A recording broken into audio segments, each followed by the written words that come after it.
All right, what's going on, guys? So I'm up at 2 a.m. in the morning because I got a notification on my YouTube channel that Berserk 364 is out and it's transcribed in English. So here we are, doing a recording. I read this chapter 3 times before doing this review, and wow, let's just get right into it though. So we got a beautiful cover page here with Guts kind of looking up at the sky. Got a little bit of look of anger, a little bit of look of malice. Just absolutely beautiful. He's in his berserker armor. Just a nice, simple, clean look. I absolutely love it. Now it starts off with the Moonlight Boy on top of Guts. The Guts party, Shirka, Isma, Isidro, Serpico, they're all, shocked that the Moonlight Boy is back. Now, the first inference that Shirka makes is that the Moonlight Boy is the Flower Storm Monarch. Now, if you remember from the boat, after they defeated the Sea God, I think this was like chapter 328 or so, Shirka makes a reference that this might be the Flower Storm Monarch. We're very close to Elfhelm, the island of elves. It's very possible that Danin, the Flower Storm Monarch, has come to protect us, has come to give us aid. However, Danin walks in shortly afterwards and she's like, "Oh dear, how cute. Who is this child?" So that kind of dispels that whole notion.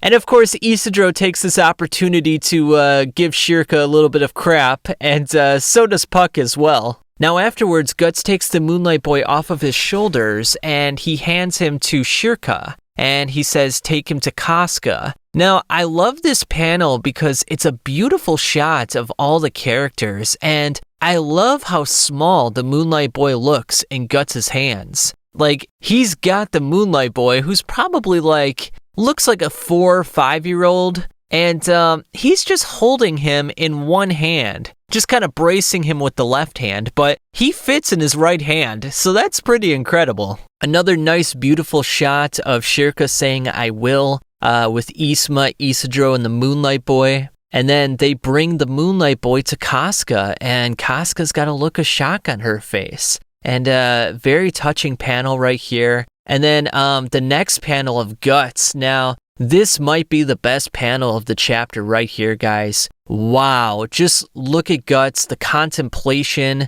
You got the Elfhelm treehouse in the background. Nice detailing right there with the roots and everything. And then you got the moon with the cherry blossoms falling down. It just looks so elegant. It looks so clean. It just looks so distinguished. And then you juxtapose that with the next panel where it looks like the sun is rising. Now we know that the Moonlight Boy has to leave before the sun rises. Otherwise, presumably, he turns back to his real form. And below that, wow, what a touching photo this is. Oh my God. These photos back to back with Guts and Casca and the Moonlight Boy. Unbelievable artwork. So touching. Just look at it. Casca sleeping with the Moonlight Boy as many mothers do with their children at a young age.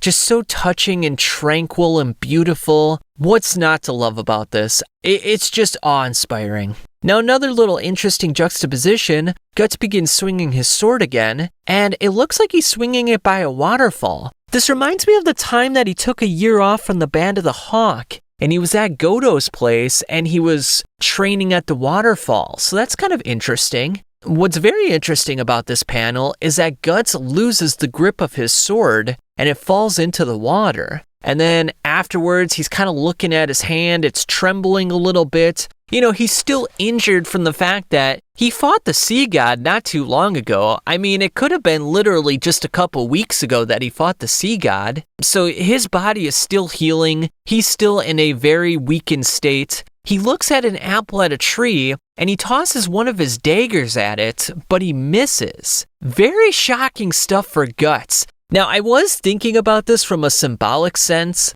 In the Bible, the Garden of Eden, how when Eve takes the apple off of the tree, how that is the event that precipitates God to kick them out of the garden. From a psychological view, the Garden of Eden is kind of like the pre-ego conscious state, if you will, where you're in that childlike state and you have yet to identify the I. You have yet to go into the world and rough it and make a life for yourself. And it's kind of interesting because Guts' life has been nothing but turmoil and pain and suffering. And, you know, taking the metaphorical apple off of the tree is like going back into that world again. But the fact that he missed the apple, does that mean now that he's just going to live in this timeless state, this timeless Garden of Eden, and just be happy now? You know, that was kind of one of the thoughts that went through my head. And then he's staring over at the Berserker armor. It's so adorable because you see the Moonlight Boy's head pop up from the Berserker armor. And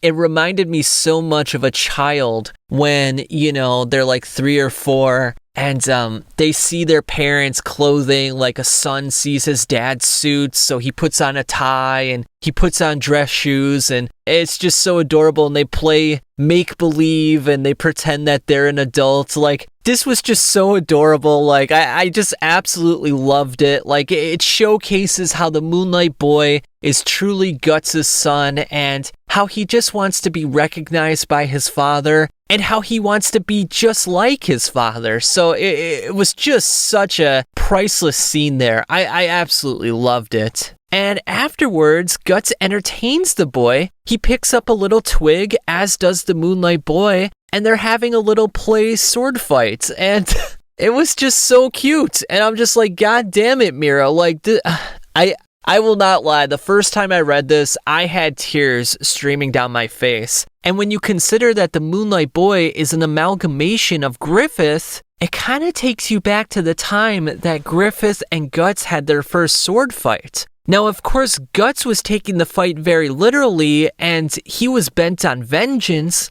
But for Griffith, it was just play for him. He was just having fun. And it's almost coming full circle because now Guts has finally learned to have fun in his life. He's learned not to take things so seriously, and he's just having a nice little fun fight with his pseudo-son of Griffith / Moonlight Boy. So, wow, just absolutely touching, guys. And then you have that fatherly son moment where Guts puts his hand on the Moonlight Boy. And then we have a repeat panel of Casca and the Moonlight Boy. Now, Casca's dreaming here. This is the same scene, I believe it was like chapter 158, where it was the opening panel where Casca had the Moonlight Boy in her arms and she was enveloped by dark creatures, dark spirits. And it's very interesting because it's a redraw to see how much the art has changed and improved over the years.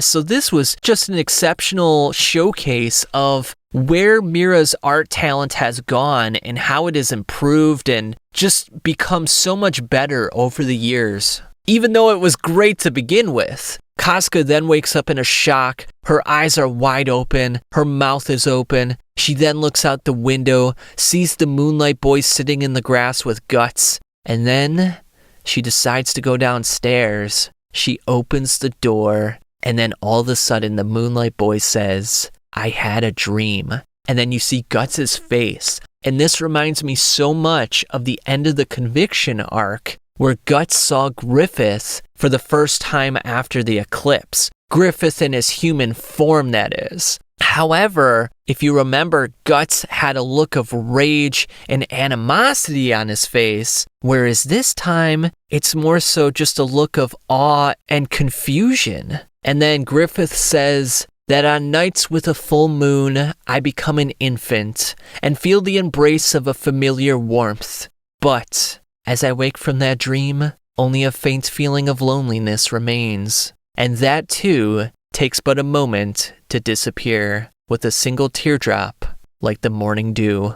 Wow, I can't even put into words what this scene means to me. It just seems like the culmination of so many things. And, you know, the fact that Griffith is mentioning that it's a dream. You know, the first time that he mentions dream is when he's on the staircase talking to Charlotte. You know, his dream is attaining the kingdom. And now he's talking about a dream in the sense that, you know, he's with a family. He's with Guts and Casca. And the reason he's crying is because he misses them. He is feeling a sense of fulfillment when he's with them. The same sense of fulfillment he had with the Band of the Hawk. And I don't think he's getting that sense of fulfillment with the new Band of the Hawk, with the Apostles and Zod. Another interesting thing to take into account here is, at the end, it says 364 end. Now, at the end of chapter 363, it said to be continued. So I think that subtly means that this is the end of the manga in its entirety. And I think it's the perfect end because, it's not the end that we were all expecting, of course. But